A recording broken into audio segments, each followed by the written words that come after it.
Hi, grüß euch, Servus und habe die Ehre. Ja, ab heute gibt's jede Woche ein Reaction-Video. Ihr denkt, es ist so viel los irgendwie und so viele neue Videos und wir könnten uns zusammen mal so Videos anschauen.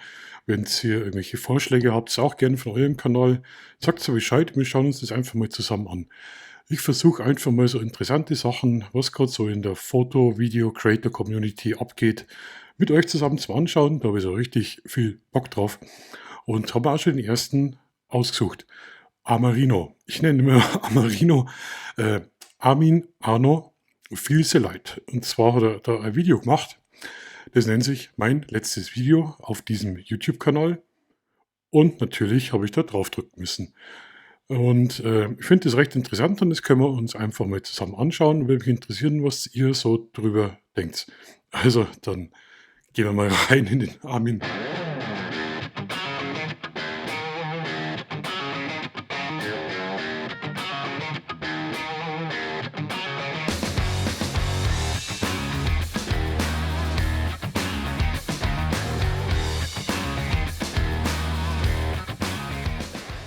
So, vor 4 Wochen war das Video mit 4.000 Aufrufe. Schauen wir mal, was er da schreibt.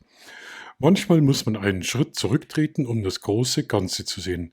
In diesem Video spreche ich ganz offen mit euch über die Zukunft dieses Kanals.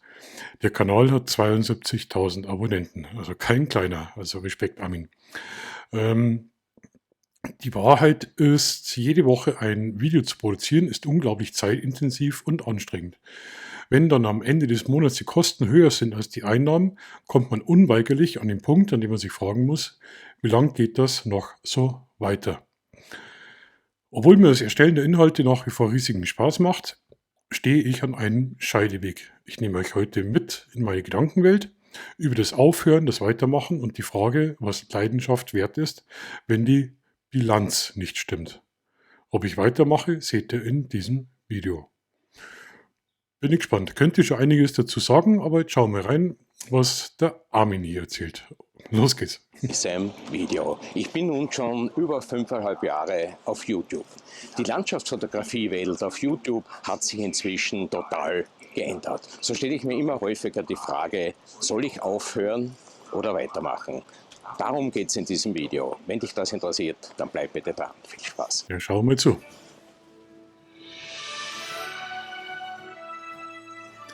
Also ich kenne an Armin seine Videos, weil er wirklich viel Landschaftsfotografie macht und halt auch viel Berge und viel Natur und halt genau mein Metier, wo man sich einfache Inspirationen holen kann. Schaut auf alle Fälle mal hier drüben bei dem Kanal vorbei.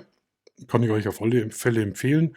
Auch wenn ihr mit Fotografie jetzt so nichts zu tun habt, einfach nur schöne Fotos anschauen wollt aus der Gegend, schaut auf alle Fälle rüber. Also würde mich freuen. Und ja, schauen wir weiter. Das schaut aber noch ziemlich jung aus.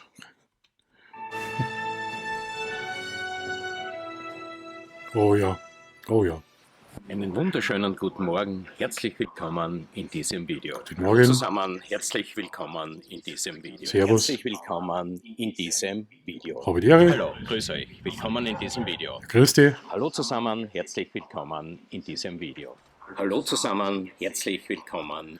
Stellt euch mal Lore vor, den Clip von ein paar Minuten, von einer Minute zu machen. Bei so vielen Videos da den Anfang, du musst das Video runterladen, du musst genau die Stelle rausschneiden. Gott, oh Gott, oh Gott. Ja, da steckt schon Arbeit drin in den ersten paar Sekunden.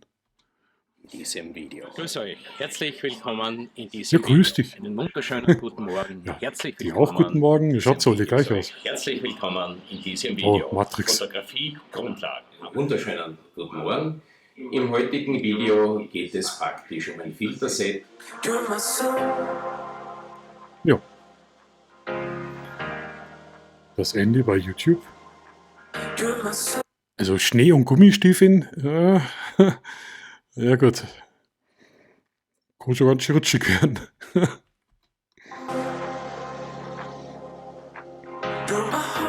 Höre ich auf? Jetzt habe ich die Jalousien zumachen müssen. Wir haben vor einer Woche haben wir nur Schnee gehabt. Gestern haben wir noch richtig Regen gehabt. Und heute haben wir 20 Grad, die Sonne knallt da rein. Weil ich gerade das Ding da gesehen habe, den Schnee. Ja, okay, diese Langzeitbelichtung mit einem Filter würde ich so als Anfängerfotograf sagen, ja, schaut cool aus. Jetzt habe ich gerade lachen müssen. Was muss man immer sagen bei Fotobewertungen, bei Fotobesprechungen? Unscharf.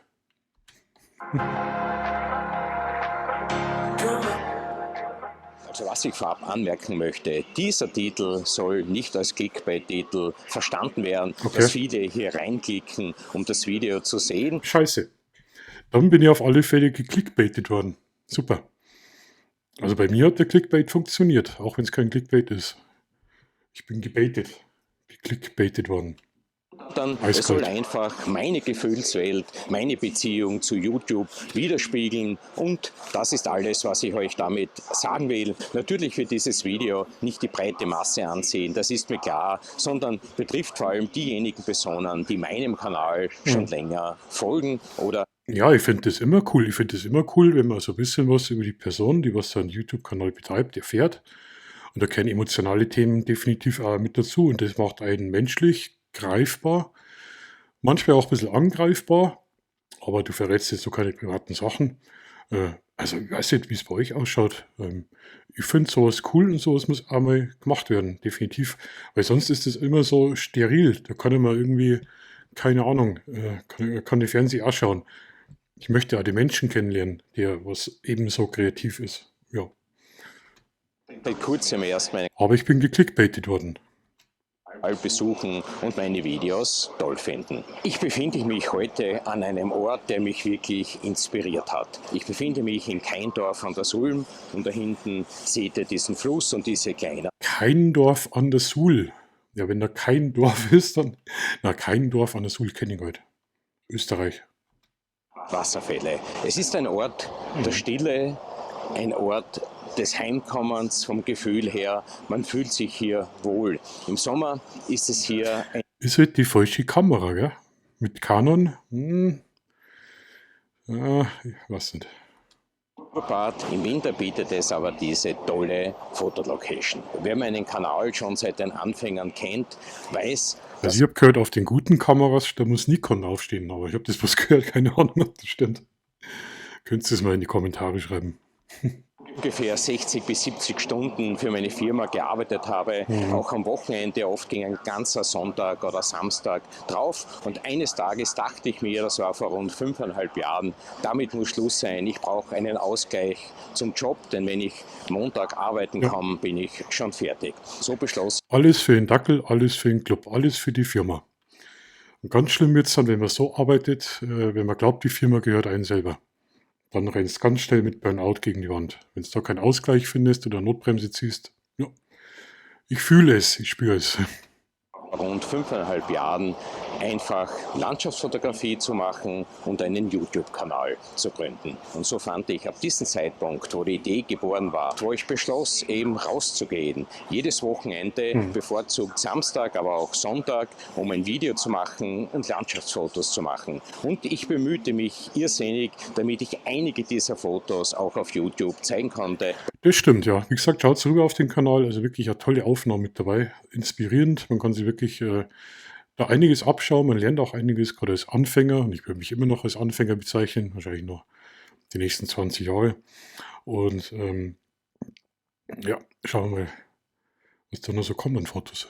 Im Video. Inspiriert, diese Touren zu machen, diese Landschaftsfotografie-Touren, wurde ich in erster Linie von Peter McKinnon, als er noch wirklich Landschaftsvideos in reinster Form gemacht hat, und von Benjamin Jaworski, ein Hommage-Video an die Landschaftsfotografie und an Benjamin Jaworski, habe ich ja. Von dem könnt ihr uns auch mal ein Video anschauen. Wie gesagt, wenn ihr irgendwie ein tolles Video wisst und das zusammen anschauen wollt, bin auf alle Fälle mit dabei. Aufgeladen auf YouTube. Ich verlinke dieses Video noch. Das Ende, das ist aber kein Clickbait, oder? Da drücke ich jetzt nicht drauf, weil sonst wäre ich wieder geklickbaitet. Nee. Wenn ich nun fast 6 Jahre zurückdenke, war diese Anfangszeit bei YouTube, ich nenne es mal die Gründerzeit, vielleicht die schönste Zeit, die erfüllendste Zeit, eine Zeit, wo man viele Freunde durch YouTube kennenlernte. Es gab aber auch diese asiatischen High-Friend-Kanäle, wo man einfach abonnierte und abonniert wurde.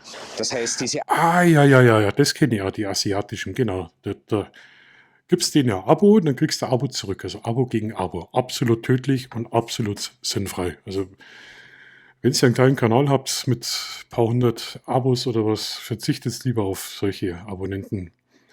Ich habe auch solche gehabt, wobei es gibt ein oder zwei, die sind da wirklich aktiv dabei und kommentieren sogar oft einmal meine Videos. Das sind dann wirklich Leute, die was den Kanal anschauen und da nicht so irgendwie so Abos erhaschen wollen. Aber zum Thema Gründungszeit YouTube. Ich mache YouTube schon seit ganz vielen Jahren, also nicht nur auf diesem Kanal, da sind es jetzt auch 4 Jahre, 3 Jahre. Und man lernt viele Freunde, lernt man kennen. Man lernt aber auch Enttäuschungen kennen, muss man auch ganz ehrlich sagen. Also es ist nicht jeder, der dich angrinst, irgendwie ein Freund, oh Gott, der könnte die Sachen erzählen, wo hintenrum dann geschimpft wird über Leute und dann hocken die zusammen im Stream und die Fotobubble, die kann richtig toxisch sein, muss ich euch wirklich sagen. Ist nicht immer alles Gold, was glänzt, nach außen hin natürlich. Ja, ich halte meinen Schnabel und halte mich da raus. Ich kann euch bloß so viel sagen. Da gibt es sehr viel Bubbles und Seilschaften und es wird sehr viel hinter einem gesprochen. Also nicht nur hinter meinem Rücken, sondern auch über andere, wo ich mir sage, mein Gott, das gemeinsames Hobby. Naja, jetzt schweife ich vom Thema ab. Jetzt schauen wir mal, was hier weitergeht. Also Freundschaften, sagen wir mal jein.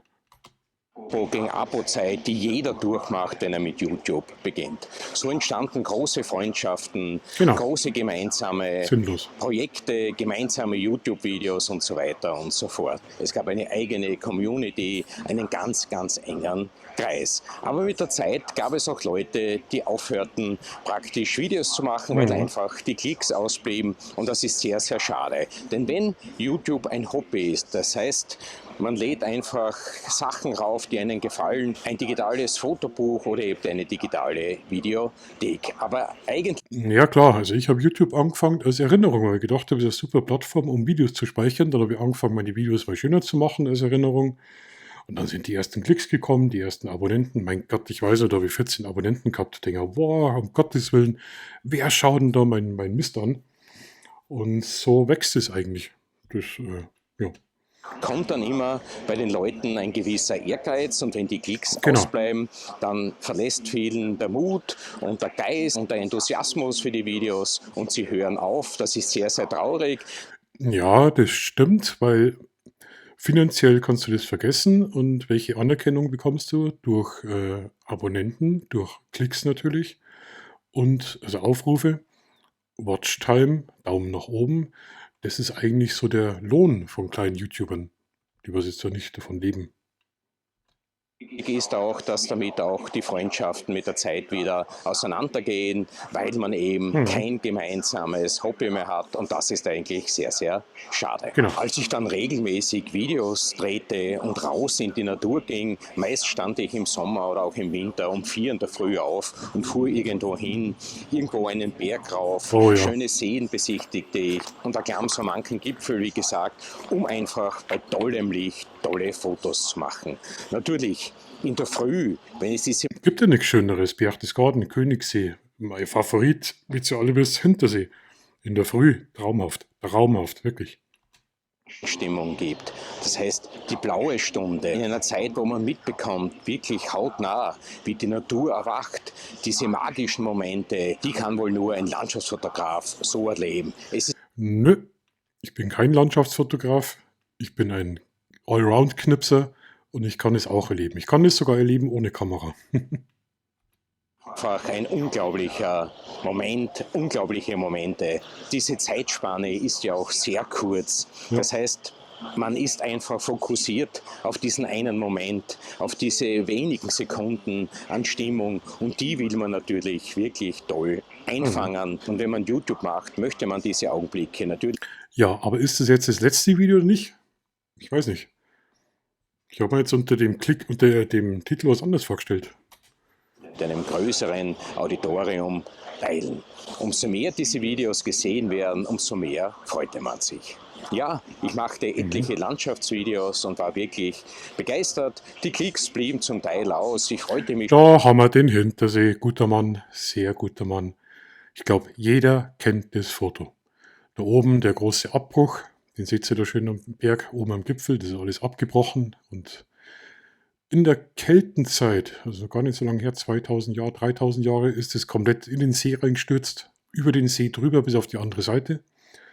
Und dadurch hast du da ein riesiges Geröllfeld und eben die ganzen Steine da im Hintersee, wo auch Bäume drauf wachsen. Und ganz ein bekannter Spot, wirklich. Der Felsen mit dem Baum. Hintersee kann man immer wieder fotografieren. Also jede Jahreszeit. Ich liebe den Hintersee. Und glasklares Wasser. Bloß Tretboot fahren möchte ich nicht mehr drauf. Wenn ich über 100 Aufrufe bekam. Natürlich mit der Zeit will man mehr und dann kam in dieser YouTube-Zeit Corona. Und Corona änderte alles.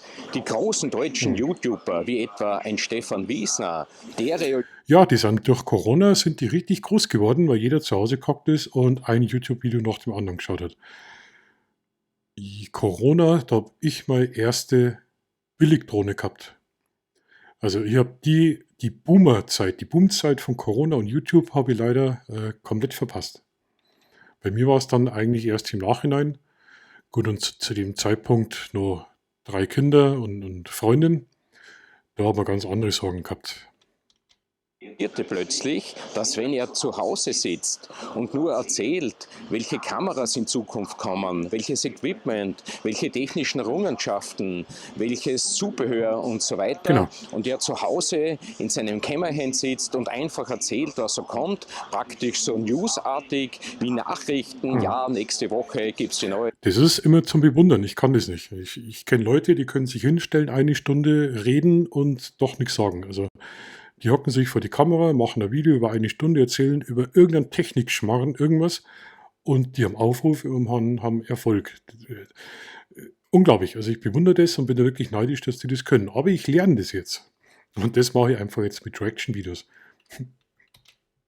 Die GR-Drohne, dann gibt es die neue Genau. Canon R5 und so weiter und so fort.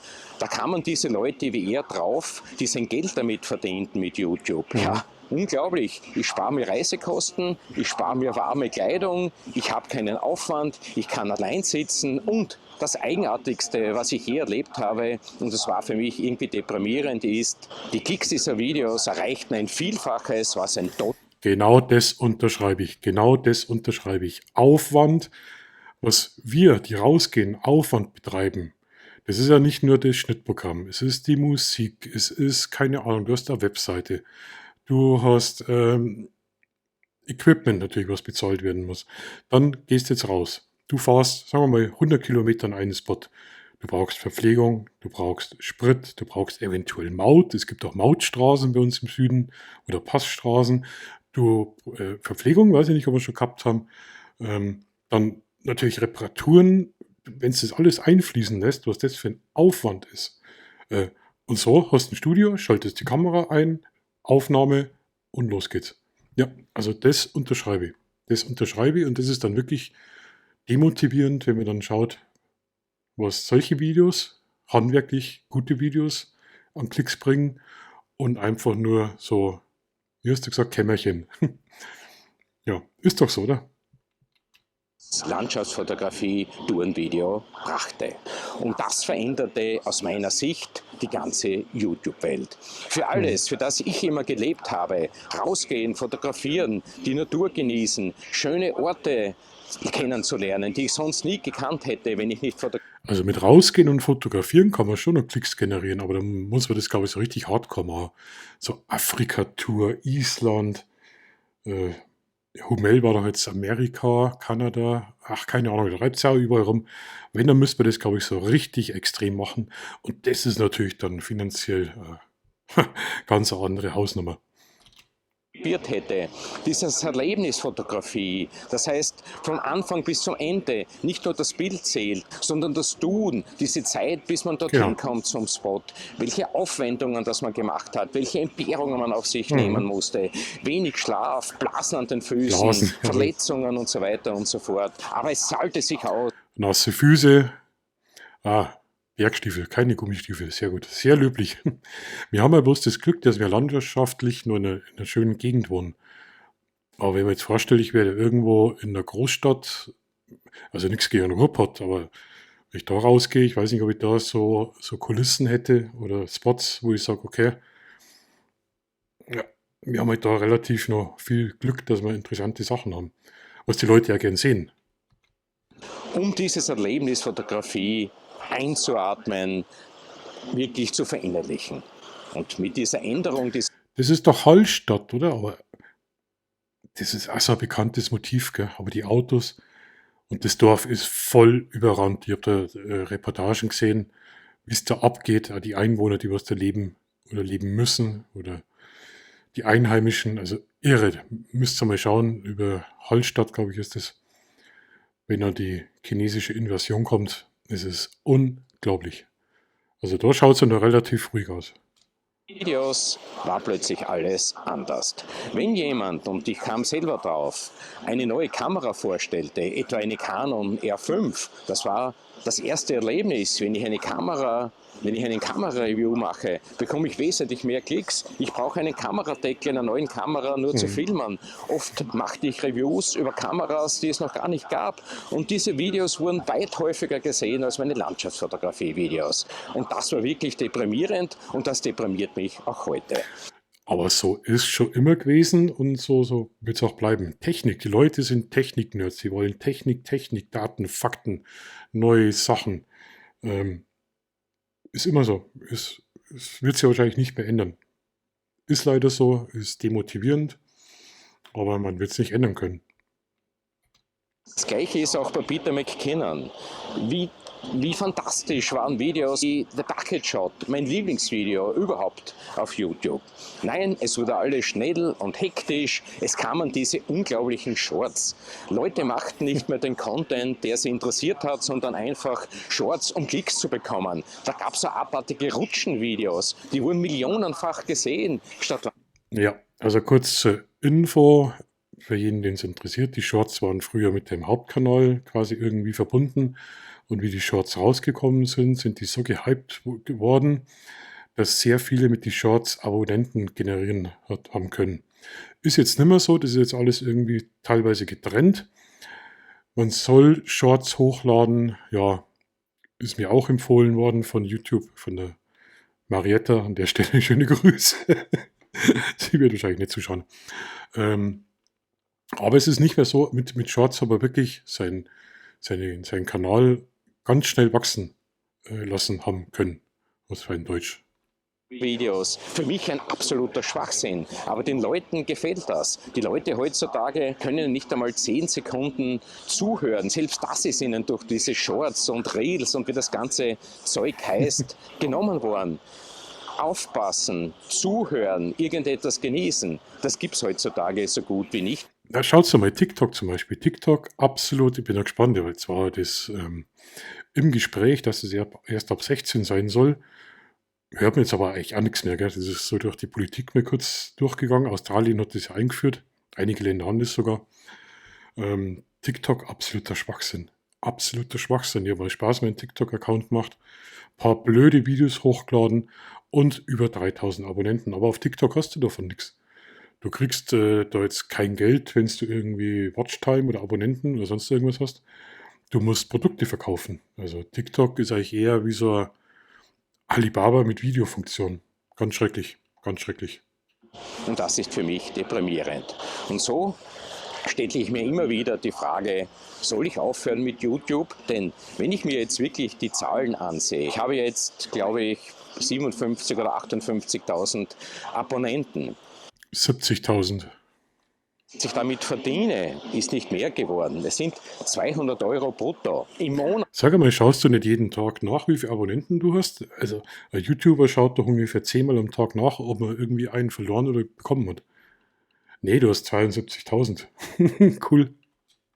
Und das praktisch unversteuert. Also vor Ich 4 muss das Wochen. versteuern. In Oder jetzt. Österreich gibt es einen Kammerzwang, der von den Systemparteien einfach über Jahrzehnte bestand und den sie weiter durchdrücken wollen. Ihr müsst Zwangsmitgliedbeiträge an die Wirtschaftskammer in dem Fall zahlen, wenn ihr ein Kleinunternehmen anmeldet, das eigentlich mehr Hobby als Verdienstmöglichkeit bietet, denn es gibt nämlich einen Kammerbeitrag auch noch. Aber Ja, das kennt ja dann auch noch alles dazu, das ganze Bürokratische.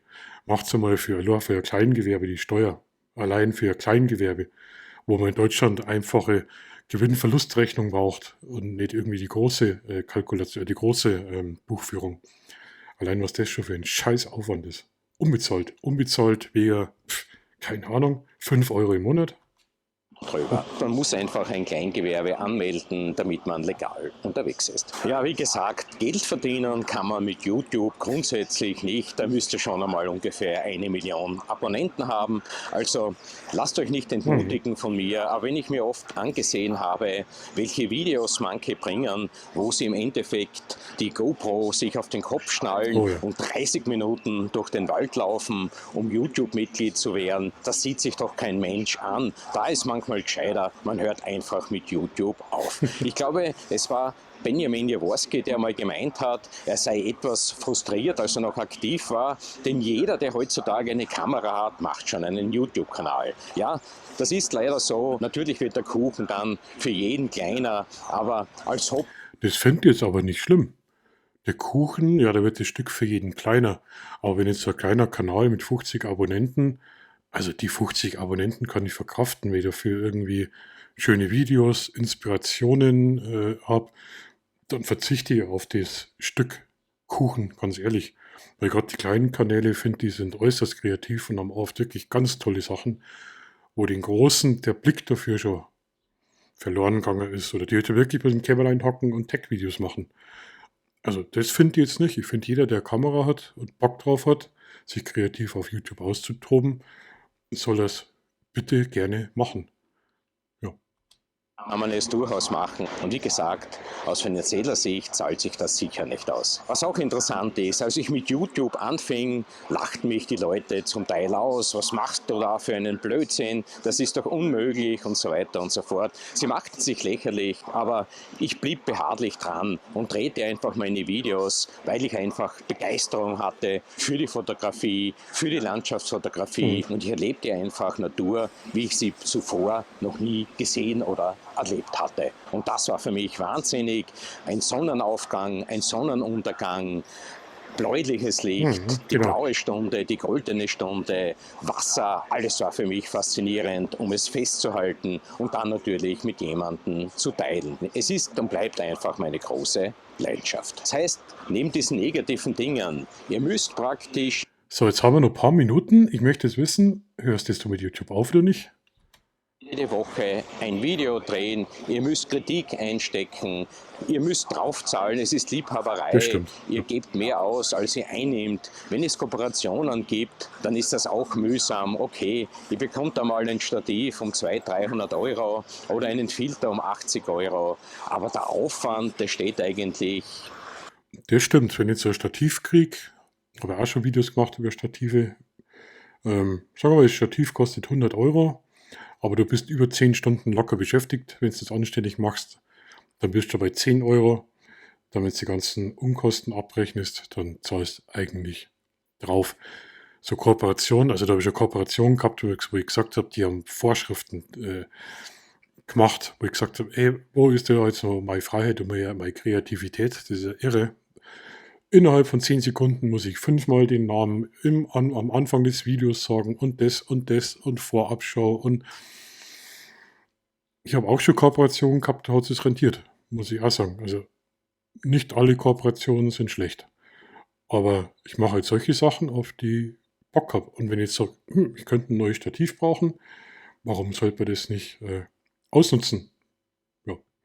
Also ich könnte jetzt doch nicht 5 verschiedene Stative testen, weil irgendwann habe ich genügend Stative. Was mache ich da mit dem Zeug? Da stellt sich bei mir immer die Frage. Aber so Sachen werden halt auch wieder angeschaut. Das ist die andere Seite. Ja?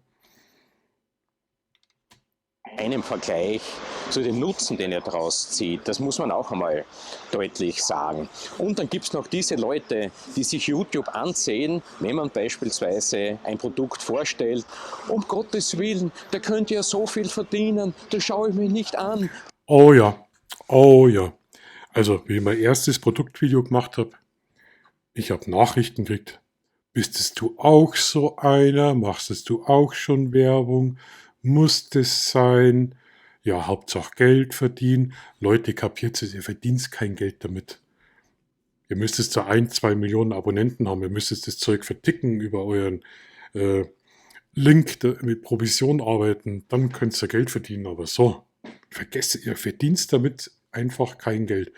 Aber ich glaube, da spricht manchmal auch der Neid. Ja, bist du auch jetzt ein Marktschreier? Ganz schrecklich. Also die Reaktion kenne ich. Auch schon Werbung. Ja, dann sollen sie das einfach lassen, denn die Klickzahl, wenn man ein Produktvideo macht, geht wirklich nach unten. Es sei denn natürlich, man stellt eine neue Kamera, ein tolles Objektiv oder sonst was vor. Ansonsten würde ich das auch lassen. Ich nehme nur mehr Kooperationen an, wo mir das Produkt wirklich zusagt, alles andere. Da ist wieder der falsche Name auf der Kamera. Was heißt denn das? Canon. Kanone. Zahlt sich einfach nicht aus, weder psychisch noch finanziell. Psychisch, ja, das Finanzielle draufzahlen, das... Also wenn du YouTube machst, da brauchst du echt was an der Psyche. Ganz ehrlich, weil jeder normale Mensch wird das nicht machen. Woche liefern müssen, der Stress mit Kooperationen und daneben auch der berufliche Stress, wo man oft keine Lust hat, am Wochenende rauszugehen. Die Familie leidet natürlich auch darunter, denn es ist ganz ein spezielles Hobby. Man kann niemanden dazu zwingen, mit einem wandern zu gehen und man verschwindet dann unter Umständen 3 Stunden in einen Flusslauf. Das ist ja jetzt der Vorteil als Single. Ich kann es machen. Versteht kein Mensch und es verstehen vor allem diejenigen Menschen nicht, die im Endeffekt gar keinen Fotoapparat kennen, die keine Blende kennen, die keine Zeit kennen, weil sie einfach im digitalen Zeitalter aufgewachsen sind und glauben, ein Handy ist doch weit besser und moderner. Darauf gehe ich jetzt nicht näher ein. Ich weiß, dieses Video war nicht strukturiert. Ich wollte mir einfach etwas von der Seele sprechen. Ja, aber dann kommt jetzt das Spannende. Wenn ich geklickbaitet worden bin, möchte ich jetzt auch wissen, ob du weitermachst. Jo. Und das ist eben meine YouTube-Tätigkeit, die ich schon fast 6 Jahre mache. Und ich war ganz knapp dran, aufzuhören. Aber wenn ich... Jetzt haben wir es. Wahr. Jetzt ist raus. Du hörst nicht auf. denke, ich mache keine Videos mehr, ich gehe so gut wie nicht mehr fotografieren, ich komme nicht mehr zu Landschaften, die ich noch nie gesehen hatte, wie nach Bayern, zum Eibsee, nach Neuschwanstein, wie Neuschwanstein muss man nicht hin. Spiegelsee, wie zum Grünen See und all die Schönheiten. Ich möchte auch nach Südtirol und unbedingt nach Island und nach Norwegen. Dann gibt es für mich natürlich nur eine Richtung und diese Richtung ist weiterzugehen, den YouTube-Weg, denn diese Zeit war für mich eine der erfüllendsten in meinem Leben. Es füllte mein Hobby total aus. Fotografie. Es ist ja irgendwie so ein Erbe, was man hinterlässt, muss man knallhart zu sehen. Wenn ich mal Videos anschaue vor 3 Jahren, wo ich denke, wow, das war ja cool, das war schön und der war das oder die Situation. Es ist einfach eine schöne Erinnerung. Mir wird irgendwas fehlen. Am meisten wird mir die Community fehlen und auch die echten Freundschaften und die ganzen Kontakte und Connections und sich austauschen. Das wird mir fehlen.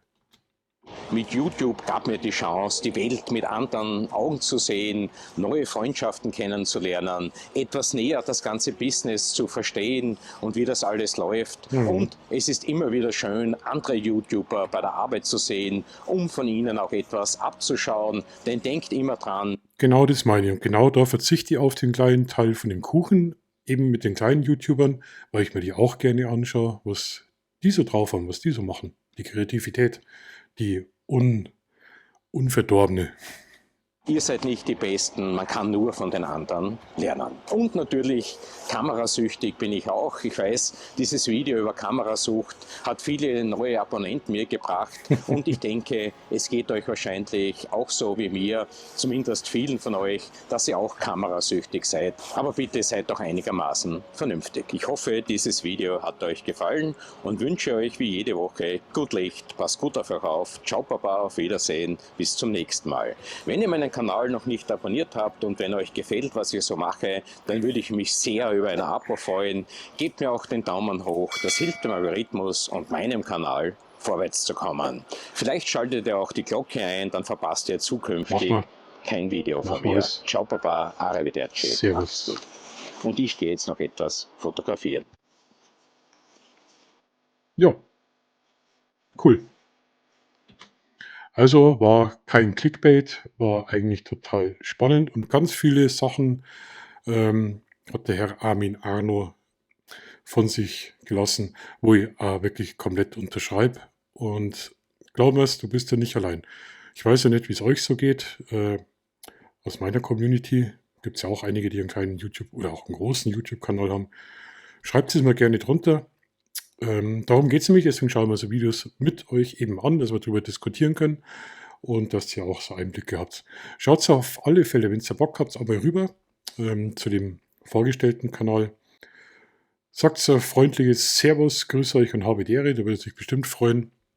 Und in diesem Sinne, mein erstes Reaction-Video, nein, mein zweites eigentlich. Das erste war damals, wo ich mich wegen das Drohnenvideo. Aber ich werde das jetzt wirklich einmal in der Woche machen.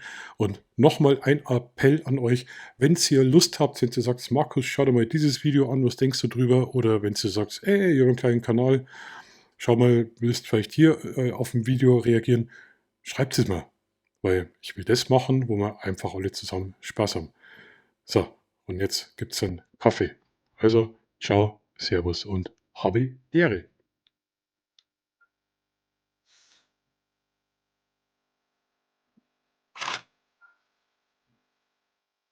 Waldfotos.